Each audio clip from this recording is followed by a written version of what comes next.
કે અંસારી સાહેબ, B Ed college Kharod. B Ed અને એમએડ બંનેમાં યુનિવર્સિટી ગોલ્ડ મેડલ છે. બીએડ અને એમએડ બંનેમાં યુનિવર્સિટી ગોલ્ડ મેડલ. 5 વર્ષ બારડોલી સેલ્ફ ફાઇનાન્સ બીએડ કોલેજના પ્રિન્સિપાલ તરીકે સેવા આપી છે. 8 પુસ્તકો લખ્યા છે. 11 વિદ્યાર્થીઓ આપના હાથ નીચે પીએચડી થયા છે. એટલે આમાં કોઈ પીએચડી કરવા વાળા હોય તો એમનો લાભ લેજો. 11 વિદ્યાર્થીઓએ પીએચડી કરી છે ને એમફિલ પણ ઘણા 6 વિદ્યાર્થીઓ એમના હાથ નીચે એમફિલ થયા છે પર્સનલી. તો શાળા પરિવાર વતી આજનો વિષય છે આપણો ટોપિક વર્ગખંડનું શિક્ષણ રસપ્રદ કેવી રીતે બનાવવું અને એના શિક્ષણ ઉપર છે. મને કહેવા દો કે જે સમાજ પછાત રહી જાય છે ને, જે સમાજ પાછળ રહી જાય છે, તેના માટે એક જ કારણ જવાબદાર હોય છે અને તે એ છે કે આપણે એજ્યુકેશનનું મહત્વ નથી સમજતો. જે સમાજ શિક્ષણનું મહત્વ સમજે છે તો સડસડાટ આગળ વધે છે, એ ઇમ્પ્રૂવ થાય છે, એ વધારે સારી બેટર સ્થિતિમાં આવે છે. એટલે શિક્ષણ પર આટલું બધું ફોકસ કરવામાં આવે છે. આપણે જાણીએ છીએ કે 1947 માં આપણે આઝાદ થયા, ત્યાર પછી આપણા દેશમાં ઘણા બધા શિક્ષણના પંચો નિમાયા. 1948 યાદ કરો, ડોક્ટર રાધાકૃષ્ણન કમિશન નિમાયું, જેને યુનિવર્સિટી શિક્ષણ પંચ કહેવામાં આવે છે. 1952 માં મુદાલિયર કમિશન નિમાયું, 54 માં એનો અહેવાલ આવ્યો, જેને માધ્યમિક શિક્ષણ પંચ અથવા મુદાલિયર કમિશન આપણે કહીએ છીએ. 1964 માં લેન્ડમાર્ક સીમા ચિહ્નરૂપ કોઠારી કમિશન આવ્યું, જેને આપણે રાષ્ટ્રીય શિક્ષણ પંચ કહીએ છીએ. 1986 માં નવી રાષ્ટ્રીય શિક્ષણ નીતિ આવી.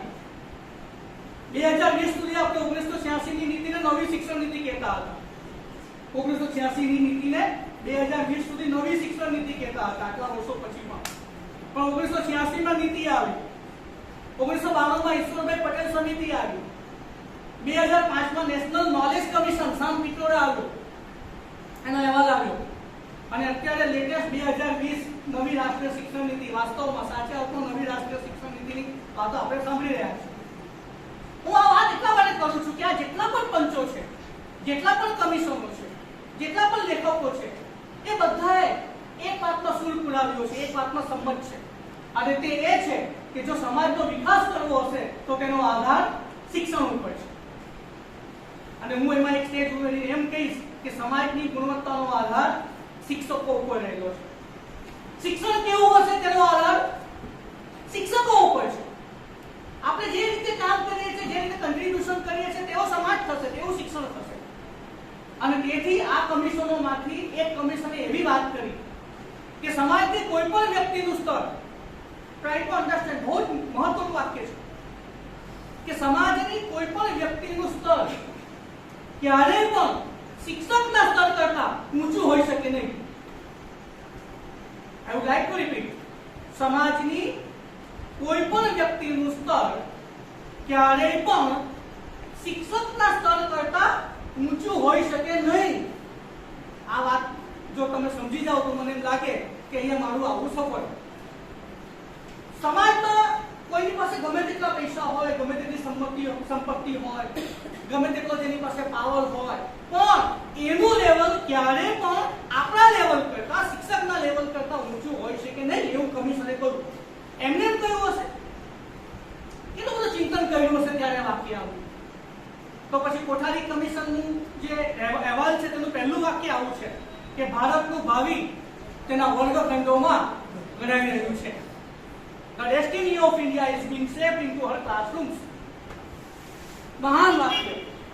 ચાણક્યની વાત તો આપ સૌ જાણો છો, શિક્ષક કભી સાધારણ નહીં હોતા, પ્રલય और निर्माण उसकी कोट में करते हैं. શું થાય છે? પહેલી વાત, વર્ગખંડને રસપ્રદ બનાવવા માટે પહેલું કામ, શિક્ષકે પુસ્તક વાંચવું જોઈએ, પુસ્તક વિચારવું જોઈએ. આપણું મુખ્ય કામ જ વાંચવાનું છે, આપણું મુખ્ય કામ જ વિચારવાનું છે. અને માફ કરજો, ઘણા શિક્ષકો મને એવું કહે છે કે વાંચવાનો ટાઈમ જ નથી મળતો. બધો ટાઈમ છે પણ વાંચવાનો ટાઈમ નથી. તમે વિચાર કરો, સુથાર પાસે પોતાનો રંગો તેજ કરવાનો ટાઈમ નહીં હોય. જંગલમાં લાકડું કાપવાનું કામ કરનાર વ્યક્તિને પોતાની કુહાડીને તેજ કરવા માટેનો ટાઈમ જ નહીં હોય તો કાપશે ક્યારે? વિચાર કરજો. આપણું મુખ્ય કામ વાંચન અને વિચાર છે. અને જો આપણે આપણા વર્ગખંડને રસપ્રદ બનાવવું હશે, જીવંત બનાવવું હશે, તો આપણે સતત વાંચવું પડશે. હું તમારી વાત નથી કરતો, હું દિલ્હીની એક યુનિવર્સિટીની વાત કરું છું. દિલ્હીની યુનિવર્સિટીના અધ્યાપકો પર એક સર્વે થયો અને સર્વે વાંચન અંગેનો હતો, રીડિંગ અંગેનો હતો. હું તમારી વાત નથી કરતો, તો દિલ્હીના પ્રોફેસરોની વાત છે. એ દિલ્હીના પ્રોફેસરોમાંથી માત્ર 3% પ્રોફેસરો એવું કહ્યું કે અમે વાંચતા હતા.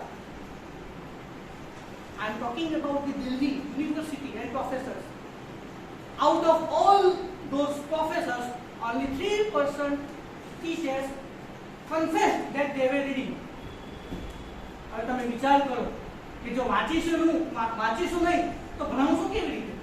તો એ રસપ્રદ કેવી રીતે બનશે? એ માત્ર માહિતી પ્રધાન બની રહેશે. આપણે શું કરીએ છીએ? પાઠ્યપુસ્તકના બે પુઠાઓની વચ્ચે જે પડેલું છે એ જ આપણે આપવાનું કામ છે એવું માનીએ છીએ. That is our મિસકન્સેપ્ટ. એ મુખ્ય છે, પણ એને આપવા માટે આજુબાજુનું સરાઉન્ડિંગ્સ આપણે જોવું પડશે, સરાઉન્ડિંગ્સ વિચારવું પડશે, સરાઉન્ડિંગ્સ વાંચવું પડશે, તો આપણે જે બે બાકા પુઠાની વચ્ચે પાઠ્યપુસ્તકની વચ્ચે જે પડેલું છે એને ઇફેક્ટિવલી આપી શકીશું. તો વિદ્યાર્થીને આવવાનું ગમશે. આપણે ગુણવંત શાહનું નામ નહીં સાંભળ્યું હોય, ચંદ્રકાંત બક્ષીનું નામ સાંભળેલું હોય, ક્રાંતિ ભટ્ટનું નામ સાંભળેલું હોય, ભગવતી કુમાર શર્માને જાણતા ન હોય, ખલીલ જીબ્રાનને તો બધા પછી આવે, ઓસ્કર વાઇલ્ડને જાણતા ન હોય, તો પછી આપણે જે વિદ્યાર્થીઓને શીખવવાનું છે એ રસપ્રદ નથી બનતું. હું એવું માનું છું કે શિક્ષકની પોતાની પર્સનલ લાઇબ્રેરી હોવી જોઈએ. શિક્ષકના ઘરે પુસ્તકો આવવા જોઈએ, મેગેઝિન્સ આવવા જોઈએ, ન્યૂઝપેપર આવવા. સાહેબ, એક શાળામાં મેં પૂછેલું આવા સેમિનારમાં, તમને નથી પૂછવાનું કે તમારામાંથી કેટલાના ઘરે ન્યૂઝપેપર આવે? સાહેબ, 50 શિક્ષકોમાંથી માત્ર 3-4 શિક્ષકોએ કીધું કે મારા ત્યાં ન્યૂઝપેપર આવે. ન્યૂઝપેપર નથી આવતું ઘરે, બીજી શું અપેક્ષા રાખવી એમની પાસે? તમારી વાત નથી, હા, પેલા લોકોની વાત. પુસ્તકો નથી, મેગેઝિન્સ નથી, ન્યૂઝપેપર નથી, વાંચવાનો ટાઈમ નથી, તો પછી આપણું ટીચિંગ કેવી રીતે રસપ્રદ બને? એ જે પહેલા વર્ષે ભણાવેલું તે 10મા વર્ષે ચાલે છે. સિવાય કે અભ્યાસક્રમ બદલાય નહીં, તો પછી રઘુકુલ રીત સદા ચલી આવી, પ્રાણ જાય પણ વચન ન જાય. જેવા આવ્યા તેવા ચાલ્યા કર્યું, અને તેથી બાળકોને કંટાળો આવી જાય. એટલે પુષ્કળ વાંચવું. અચ્છા, સાથે શબ્દ એવો છે મારે કહેવું છે કે જીવનલક્ષી શિક્ષણ આપવું. આપણે માત્ર માહિતીલક્ષી શિક્ષણ આપીએ છીએ. We give near information. આપણે એવું માનીએ છીએ કે આપણે એટલે બહુ મોટું પેલો ટાંકો ભરેલો, પાણીનો ટાંકો મોટો ઉપર આપણે, તમે જો ગામમાં હોય મોટો ટાંકો હોય, એમાંથી આખા સિટીમાં સપ્લાય થાય. એટલે શિક્ષક એટલે માહિતીનો ટાંકો, અને એને શું કરવાનું? માહિતી સ્પ્રેડ કરવાનું. અને આપણે માની લેવાનું કે જેની પાસે જેટલું હોય તે લઈ જાય. કોઈ પાસે ગ્લાસ હોય તો ગ્લાસ જેટલું લઈ જશે, કોઈ પાસે લોટો હોય તો લોટા જેટલું લઈ જાય, કોઈ પાસે કવાલી હોય તો કવાલી જેટલું લઈ જાય, અને કોઈ પાસે ચમચી હોય તો ચમચી જેવું લઈ જાય. આપણે એવું માની લઈએ છીએ કે આપણું કામ માત્ર માહિતી આપવાનું છે, એમાંથી બહાર આવવાની જરૂર છે. આપણું કામ વિદ્યાર્થીઓને જીવનલક્ષી શિક્ષણ આપવાનું છે, અને એ માટે કશું કરવાનું નથી. It's very easy. આપણા જે ટેક્સ્ટ બુકના જે મુદ્દાઓ છે એ મુદ્દાઓને એમના જીવન સાથે આપણે કનેક્ટ કરીએ, એમની લાઈફ સાથે કનેક્ટ કરી આપીએ. એને લાગવું જોઈએ કે મારી વાત છે. પૃષ્ઠફળ ને ક્ષેત્રફળ ને ઘનફળ ને લંબઘન ને સમઘન આમાં જુએ છે. એને લાગવું જોઈએ કે જીવનમાં ક્યાં છે ભાઈ? લંબઘન છે, ક્ષેત્રફળ છે, બ્રહ્માંડની વાત કરો તો જીવનમાં ક્યાં? અર્થશાસ્ત્રની વાત કરીએ તો જીવનમાં ક્યાં? મેં એવા વિદ્યાર્થી જોયા છે અર્થશાસ્ત્રના કે જેને એમકોમ થયેલો છે, ચેક લખતા નથી આવડતું. એક વિદ્યાર્થીને મેં બારડોલીમાં હતો ત્યારે મેં કહ્યું કે દીકરા મની ઓર્ડર કરી આપ. મની ઓર્ડર સાહેબ એ કામ કરવાનું? મની ઓર્ડર ક્યાં થાય? ગૂગલ પે નો જમાનો નહોતો ત્યારે, ફોન પે નો જમાનો નહોતો. મેં એને મની ઓર્ડર નું કામ શીખ્યું. એમકોમ થયેલો. He said no. He said મને નથી ખબર મની ઓર્ડર ક્યાંથી થાય. See, what is the problem? Problem is that we have not connected the content with our life. આપણે એને જીવન સાથે સાંકળવામાં નિષ્ફળ ગયા છે. તમે નહીં હો, બીજા. જો આપણે આવું કરીએ તો વિદ્યાર્થીઓને રસ પડે, એને લાગે કે આ મારી વાત છે, મને ગમે છે. વિદ્યાર્થીને એવું થવું જોઈએ કે આજે હું સ્કૂલે નહીં જઈશ તો ઘણું બધું ગુમાવીશ. એને રજા પાડવાનું નહીં ગમવું જોઈએ. ઘરના બીજા બાજુના કાકાના લગ્ન હોય તો એ નહીં જાય. એ ના પાડે કે મમ્મી તું જઈ આવ, હું તો સ્કૂલે જઈશ. આવું ક્યારે બનશે એનું આપણે ઇન્ટ્રોસ્પેક્શન કરીએ. એટલે ભણાવવામાં બિલકુલ નવી માહિતી આપી. બાકી આજે ગૂગલ પર તમે જે પૂછો તે અવેલેબલ છે. ગૂગલ બાબાને તમે પૂછો એટલે બધું જ મળી જાય. તો એમાં ને આપણામાં શું ફેર?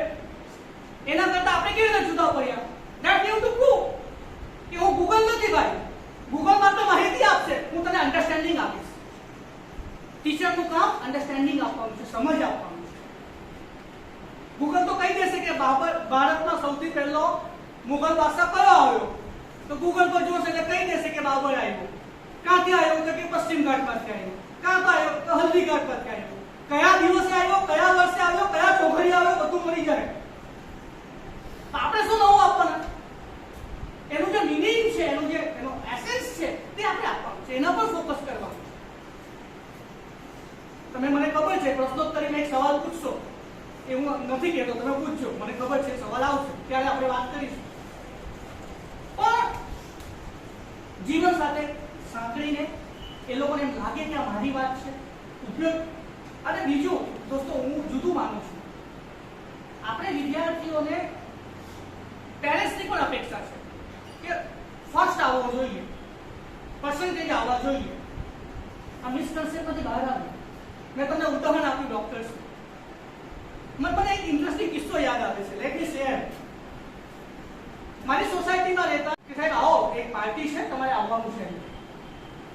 ઇન્વાઇટેડ મી. મેં કહ્યું બેટા આની પાર્ટી છે, શેની પાર્ટી છે, તમને જણાવો તો ખરો. ના સાહેબ તમે આવો ને પછી હું બધા આવો તમે પાર્ટીમાં, પછી હું કહીશ. હું ગયો એની પાર્ટીમાં. 2-4-5 એના મિત્રો હતા. એને મને સરસ મજાનો ચેવડો ખવડાવ્યો, કેક ખવડાવી, કોલ્ડ ડ્રિંક્સ આપ્યું. પછી મેં એને પૂછ્યું બેટા હવે સાની પાર્ટી તું મને કે. એને કીધું સર અંકલ પાર્ટી એટલા માટે છે કે આપણે 10માની પરીક્ષામાં પાસ થઈ ગયા અને ગણિતમાં મારા 35 માર્ક આવી ગયા. I am so happy. I have got 35 marks. That without guessing pass થઈ ગયો. 35 માર્ક આવી ગયા મારા. એટલે પાર્ટી. વાહ, વોટ અ સ્પિરિટ. કેવું પડે. એને પાર્ટી આપી. 2-3 દિવસ પછી સોસાયટીમાં એક બેન એની દીકરીને લઈને મારી પાસે મળવા આવી. દીકરી રડે, એની મા પણ રડે, ચોધાર આંસુએ રડે, કોપ મૂકીને રડે. એટલે હું થયું બેન પેલા બોલો તો ખરા. સાહેબ પેલા ચૂપ તો થવા દો, મારી દીકરીનું ભવિષ્ય બગડી ગયું. એટલે હું થયું બેન? સાહેબ મારી દીકરીના ગણિતમાં 100માંથી 99 જ માર્ક્સ આવ્યા. કેટલા? 100માંથી 99 જો 99 જ માર્ક આવ્યા સાહેબ. હવે you compare both the situation. પેલો 35 માર્ક્સ નાચે છે ને કૂદે છે, અને આ 99 માર્કે રડે છે ને કપલે છે. કઈ સ્થિતિ હારી મને કહો? દિલ પર હાથ મૂકીને 35 વાળી સ્થિતિ સારી. ઓફકોર્સ. તો પ્રોબ્લેમ શું થાય છે? આપણે એવું માનીએ છીએ કે 35 વાળો દુખી અને 99 વાળો આ માઇન્ડસેટ બદલવાની જરૂર છે. Why education is for happiness. Education મેળવ્યા પછી પણ જો દુઃખ થવાનું હોય તો શું મતલબ? એનામાં ક્ષમતા, એબિલિટી આવવી જોઈએ અને એવું આપણે શીખવવાનું છે. એનીવે, નવા ઉપક્રમો આપણે વર્ગખંડમાં પ્રયોગ છીએ. આપણે માત્ર ટ્રેડિશનલ વ્યાખ્યાન પદ્ધતિથી ભણાવીએ છીએ, ડિસ્કશન કરીએ છીએ. એમાં થોડી વેરાયટી લાવીએ આપણા લેવલ ઉપર. નવી મેથડ્સ તો એપ્લાય કરી આપણે શીખ્યા છે. પણ તમારો જે સવાલ આવવાનો છે જવાબ એના સંદર્ભમાં આવશે કે ભાઈ કેટલો સમય જ ક્યાં છે આપણી પાસે અલગ મેથડ. આપણે તો સિલેબસ પૂરો કરવાનો છે. ક્યાંથી પતી જાય આટલો બધો લેન્ધી? તમારી વાત સાચી છે, લેન્ધી છે, સિલેબસ મોટો છે, પણ એને ઇન્ટરેસ્ટિંગ કેવી રીતે બનાવી શકાય, ડિફરન્ટ રીતે કેવી રીતે પ્રેઝન્ટ કરી શકાય, એનો વિચાર કરવો પડશે. મને શિવ ખેરા યાદ આવે છે. શિવ ખેરા બહુ જાણીતો લેખક, અને એને પુસ્તક લખેલું નામ હતું યુ કેન વિન, જીત આપકી. તો ભાષામાં ટ્રાન્સલેશન છે. અને એનું એક સરસ પહેલું જ વાક્ય છે પુસ્તક પર લખેલું.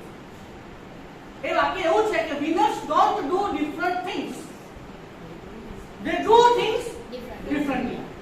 અને દોસ્તો આપણે આ કરવાનું છે. બધા જ ભણાવે છે, આપણે પણ ભણાવવાનું છે, પણ